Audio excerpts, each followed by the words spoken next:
ሴቶች በማህበራዊና ኢኮኖሚያዊ ዘርፎች ተጠቃሚነታቸውን እንዲረጋገጥ ከአጋር ድርጅቶች ጋር በመቀናጀት እየሰራ መሆኑ የጉራጌ ዞን ሴቶችና ህጻናት ጉዳይ መምሪያ አስታወቀ።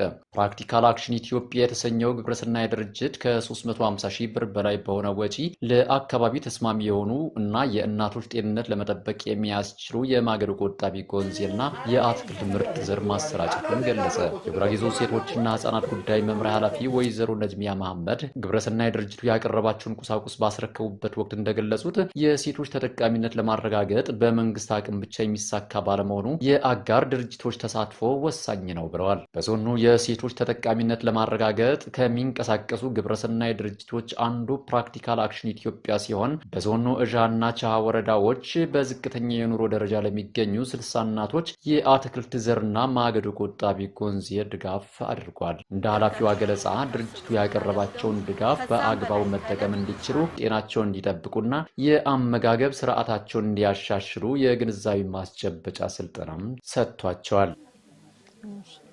ያው የሴቶች ተጠቃሚነት ለማረጋገጥ በመንግስት ብቻ ሴቶችን ማስጠቀም አይቻልምና ከዚህ ጋር ተያይዞ የተለያዩ አጋር ድርጅቶች እያፈላለግን ያለበት ሁኔታ ነው ያለው። ከዚህ አንፃር በዘንድሮ ደረጃ ፕራክቲካል አክሽን ኢትዮጵያ ከሚባል አጋር ድርጅት ሴቶቹን በተለያዩ በዘር አቅርቦት በተለይ ጓሮ ላይ በመስኖ የሚያማቸው ዘሮችንም ጭምር በማቅረብ ብቻም አይደለም የተለያዩ ተስማሚ ቴክኖሎጂዎች በተለይ ማገዶ ቆጣቢ ምድጃም ጭምር ለማቅረብ ድጋፍ እያደረገ ያለበት ሁኔታ ነው ያለው። ከዚህ አንፃር ያው ሁሉም አካባቢ ላይ አይደለም እዣና ቻሃ ወረዳ ነው የመረጥነው እንደዙ ማለት ነው። እዣ ላይ 30 ሴቶች ፕላስ ደግሞ ቻሃም አካባቢ ላይ 30 ሴቶች በድምሩ 60 ሴቶቹን እያስጠቀመልን ያለበት ሁኔታ ነው ያለው። ሲያስጠቀም አንድ መነሻ ያደረገው የግንዛቤ ስራ ነው። አጠቃላይ ያለው ጤናና ጤና ነክ ነገሮች ላይ ፕላስ ደግሞ ከሴቶች ተጠቃሚነት ጋር ተያይዞ ሴቶች ጤናቸውን ጠብቀው ራሳቸውን ኑሯቸውን ጭምር እንዴት መምራት እንዳለባቸው በርካታ የግንዛቤ ስራዎች ሰርቶልናል ይሄ ድርጅት ማለት ነው። ያው ዛሬ ላይም አጠቃላይ ያለውን ሀብት ሞቢላይዝ በማድረግ ለሴቶቹ የማገዶ ቆጣቢ ምድጃና አጠቃላይ የዘር አቅርቦት በባለፈው ተሰጥቷቸው ነበር። ዛሬ ላይ የዘር አቅርቦቱ የተሰጣቸው ዘር የት ደርሷል የሚለው ነገር የሴቶች ጓሮ በማየትም ፕላስ ደግሞ ተስማሚ ቴክኖሎጂ ማገዶ ቆጣቢ ምድጃውም በዛሬው ዕለት ድጋፍ ያደረገበት ሁኔታ ነው ያለው ማለት ነው። ስለዚህ ይሄንን ድጋፍ ሲያደርግ ከሴቶቹ ነው የመነጨው ማለት ነው። ምንድነው መሰረታዊ ችግራቸው ወይም ችግራቹ ተብለው ሲጠየቁ አንድ ከማገዶ ቆጣቢ ከምድጃ ጋር ተያይዞ አይናችን በጭስ እንያዛለን እንታመማለን ሳምባችንም ጭምር እየታፈነን ነው በሚል አሳይመንት ተሰጥቷቸው ነበር። ይሄንን መነሻ አድርጎ ነው ድርጅቱ እዚሁኛ ዞን ላይ የተመረተ ነው ተስማሚ ቴክኖሎጂውና በተለይ ማገዶ ቆጣቢ ላቀጭ ምድጃ የኛ ሴቶች ያመረቱት ነው ማለት ነው። ለ30 በድምሩ 60 ሴቶችን ተጠቃሚ አድርጎልናል ማለት ነው። በዚሁ አጋጣሚ ድርጅቱን ከልብ ማመስገን ፈልጋለሁኝ።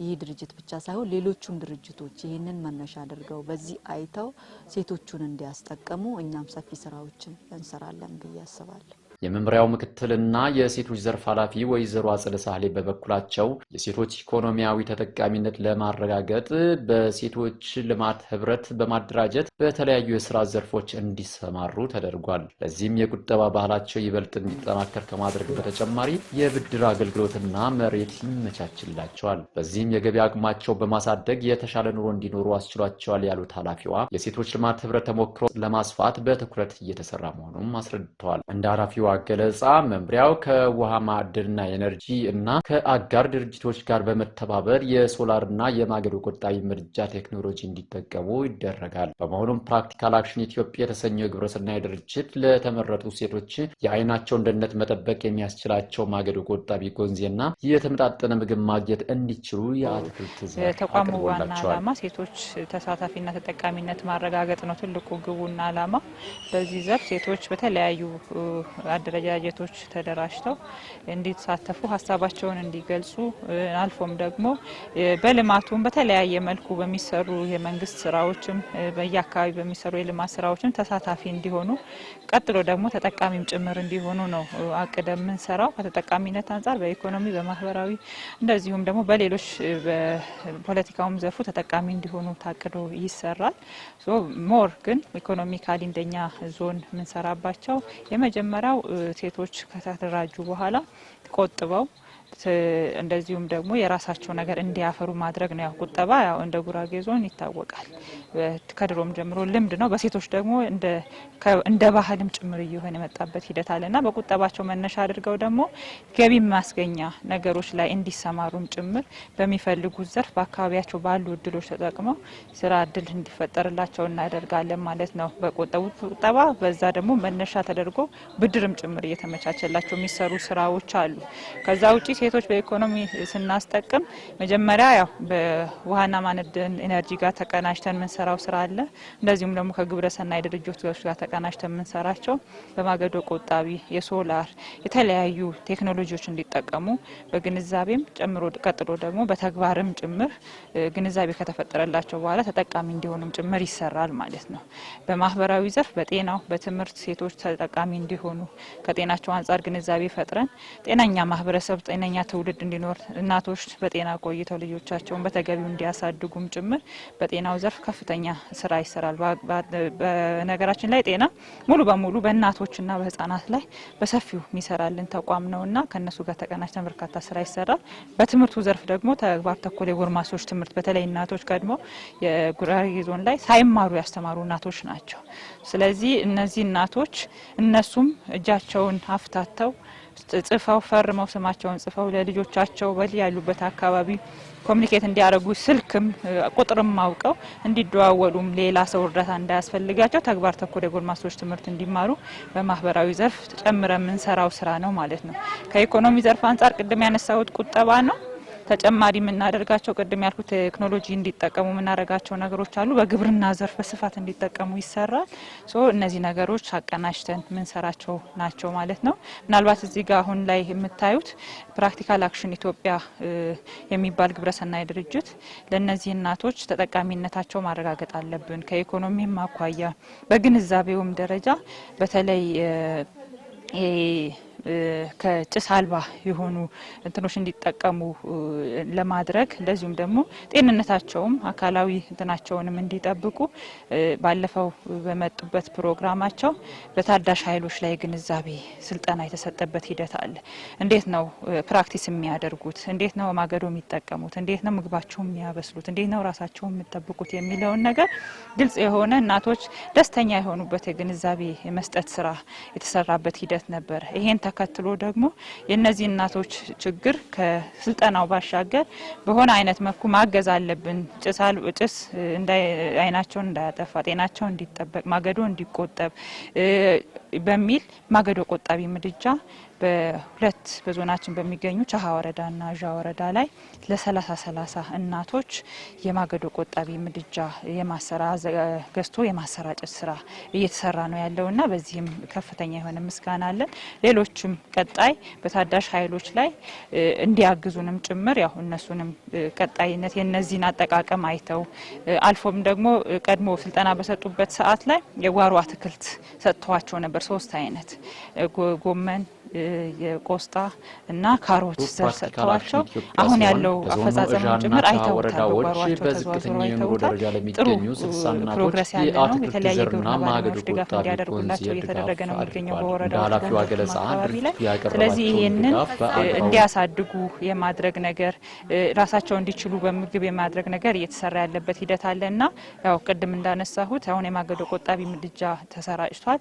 እሱን ቤታቸው ወስደው ገጥመው አልፎ ከምግብ ማብሰያነት አልፎ እንጀራ እየጋገሩ ለገበያም ጭምር እያቀረቡ ኢኮኖሚያቸውን የሚያሳድጉበት ሂደት እንዲፈጠር እኛም ክትትል ምናደርግ ይሆናል ማለት ነው። ስለዚህ አጠቃላይ ፕራክቲካል አክሽን ኢትዮጵያ ከግንዛቤ የዘር ከመስጠት እንደዚሁ ማገዶ ቆጣቢ ምድጃ ከማሰራጨት ጋር የሰራልን ስራ በልብ እያመሰገንን ቀጣይ ድጋፉም ጭምር እንዳይለየን በዚሁ አጋጣሚ ማንሳት ፈልጋለሁ ማለት ነው።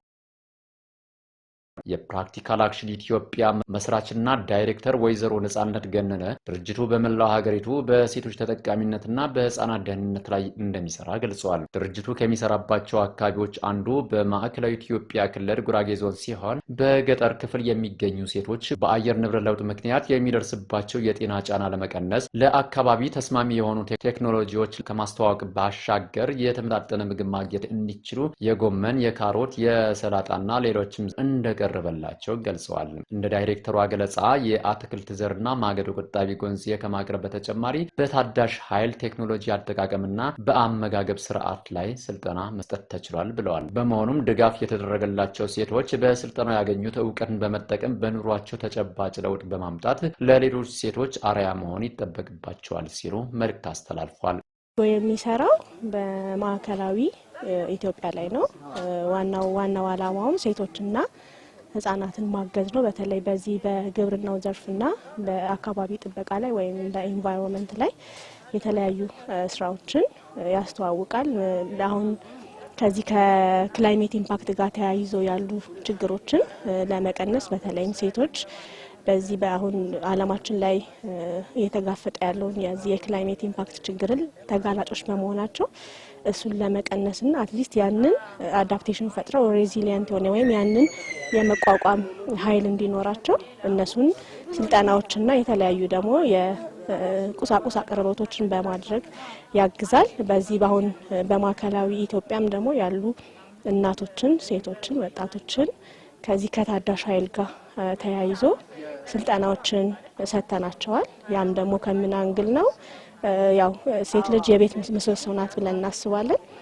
ከዛም አንጻር የተለያዩ የቤተሰብ ኃላፊነት እሷ ነች የምትሸከመው፣ ምግብ የምትሰራው፣ ልጆችን የምትመግበው፣ የተለያዩ የቤት ውስጥ ኃላፊነቶች አሉባት። ያንን ለማድረግ ደግሞ የምትጠቀማቸው የማገዶ እንጨትን በማንደድ ስለሆነ እነዛም ደግሞ ለተለያዩ ነገሮች ያጋልጣታል። አይኗ የጭሱ ኤክስፖዠር ብዙ ነገር ጤናዋ ላይ እክል ያመጣል። አይኗቸውን ያቃጥላቸዋል ጭሱ፣ ሳምባቸውን፣ ከዛም አልፎ የመተንፈሻ አካላትን የመጉዳት ኃይል ስላለው ያንን ቀንሰን የእነሱንም ጤና ጠብቀን ለጭስ ተጋላጭበት እንዳይሆኑ የምናደርግበትን መንገድ ነው ይዘንላቸው የመጣ ነው። በቻሃና በእዣ ወረዳዎች ላይ 60 ሴቶችን ተጠቃሚ አድርገናል። እነዚህ 60 ሴቶች የጓሮ አትክልት እንዴት መጠቀም እንዳለባቸው፣ እንዴት መትከል እንዳለባቸው፣ ካደገ በኋላም እንዴት ነው መመገብ ያለባቸው፣ በማደግ ሂደት ውስጥም አንክብካቤያቸው ምን ይመስላል፣ ምን ማድረግ አለባቸው የሚለውን ስልጠናዎች ወስደዋል። ያንን ስልጠና ከሰጠናቸው በኋላ የዘር አቅርቦቱንም አከፋፍለናል። ለ60ውም ሴት ዘሩን ወስደው ያንን ደግሞ ዘሩን ተጠቅመው ምግባቸው መመገብ እንዲችሉ በቀጣይ በረጅም ያቀርነው ነገር ምንድነው? ከምግባቸው ካለፈ በኋላ ደግሞ ለገበያ ማቅረብ ችለው ለራሳቸው የገቢ ምንጭ እንዲኖራቸውና ያንን እየሸጡ ከቤታቸው በልተው የተረፋቸውን ደግሞ ሸጠው ለቤተሰቡ የገቢ ምንጭ በመሆን ራሳቸውን የሚችሉበት ራሳቸው ላይ ውሳኔ ሰጪ መሆን እንዲችሉ የገቢ ማመንጨት ሂደት ውስጥ እንዲሄዱ በማሰብ ነው ያንን ያደረግነው። ግን በዋናኝነት ትኩረት ያደረግነው ልጆቻቸውን የተመጣጠነ ምግብ እንዲያበሉ ራሳቸውም የተመጣጠነ ምግብ ተመግበው ጤናቸውን እንዲጠብቁ ነው። ከዚሁ ጋርም ተያይዞ የኃይል ምድጃ አሰተናቸዋል። ያ ደግሞ ማገዶ ቆጣቢ ነው። ቅድም እንዳልነው ያ ማገዶ ቆጣቢው ከጤናቸውም ጥሩ የሆነ ፖዚቲቭ ኢምፓክት አለው። ምክንያቱም ጤናቸውን መጠበቅ ይችላሉ፣ ከጭስ አይጋለጡም። ስለዚህ ያን ታሳቢ አድርገን የሰጠናቸው ጎንዜ የሚባል የኃይል ቆጣቢ ምድጃ ነው። በዛ ላይ እንደ የአካባቢያቸው እንጀራ መጋገር ይችላሉ፣ ቆጮ መጋገር ይችላሉ። ከዛም ደግሞ በጎንም ተያይዞ የፈለጉትን ነገር ማብሰል ይችላሉ። ያም ደግሞ እንደ ገቢ ምንጭም ሊሆናቸው ይችላል። ምክንያቱም አቅማቸው እየተደራጀ ሲሄድ በደንብ እንጀራም ጋግረውበት መሸጥ ይችላሉ። የተለያዩ ነገሮችን አምባሻም ዳቦም እንደ አካባቢው ያመጋገብ ስርዓት ለነሱ ለገቢ ምንጭ መሆን ይችላል ብለው ያሰቡትን ነገር ጉልበታቸውን ቆጥበው ከጭስ ተቆጥበው ብዙም ማገዶ መጠቀም ሳይኖርባቸው ያንንም ሰርተው መሸጥ እንዲችሉ በማሰብ ለ60ውም ሴቶች የኃይል ቆጣቢውን ወይም ደግሞ ማገዶ ቆጣቢውን ምድጃ ማያይዘን ከዘሩ ጋር ሰተናቸዋል ማለት ወይዘሮ አመቱላ ሺፋና ወይዘሮ ዘህራ ሁሴን በጃ ወረዳ የደባነ ቀበሌ ነዋሪ ሲሆኑ ድርጅቱ ያቀረበላቸው ማገዶ ቆጣቢ ምድጃ የአይናቸውን ጤንነት እንዲጠብቁ እንደሚያስችላቸው ገልጸዋል። ወይዘሮ ወተት አርጋና ወይዘሮ ለዱ ስባኒ በቻ ወረዳ የግራር ቀበሌ ነዋሪ ሲሆኑ ማገዶ ቆጣቢ ጎንዜ ባለመጠቀማቸው ተጎጂ እንደነበሩ ገልጸዋል። ይህንን ችግር ለመቅረፍ ፕራክቲካል አክሽን ኢትዮጵያ ላቀረበላቸው የማገዶ ቆጣቢ ምድጃ የአትክልት ዘር አቅርቦትና የግንዛቤ ማስጨበጫ ስልጠና ድርጅቱን አቅርበዋል። ምክር አትክልት ተሰጥቶናል። ብር ተሰጥቶናል። አሁን ምድጃ ተሰጥቶናል። በጣም ድጋፍ አድርጋችኋል። አመሰግናለሁ። እኔ በበኩሌ ማለት ነው። አቮካዶ ዘርቻለሁ፣ ጥቅልል ጎመን ዘርቻለሁ፣ ቆስታ ዘርቻለሁ። አሁን መብቀል ጀመሩ። ውሃ አፈሳለሁ ጠዋትና ማታ። በቃ ማንከባከብ ጀመርኩኝ። እኔ አጥራጠርኩኝ፣ ማንከባከብ ጀመርኩኝ። እኔ ያው ካሮቱ በደም ተክለ ያለው እየደረሱ ነው። ሲደርሱ በስርዓት በጥምታጠነ ጊዜ አመጣለሁ፣ እበላለሁ። አሁን እንሳት ንፍን አላረግም። ያው ሸክላ እየመጣን ላይ በሷ ሰርቼ በተመጠነ ጊዜ እበላለሁ። ጊዜ ደስጥልኝ። አመሰግናለሁ።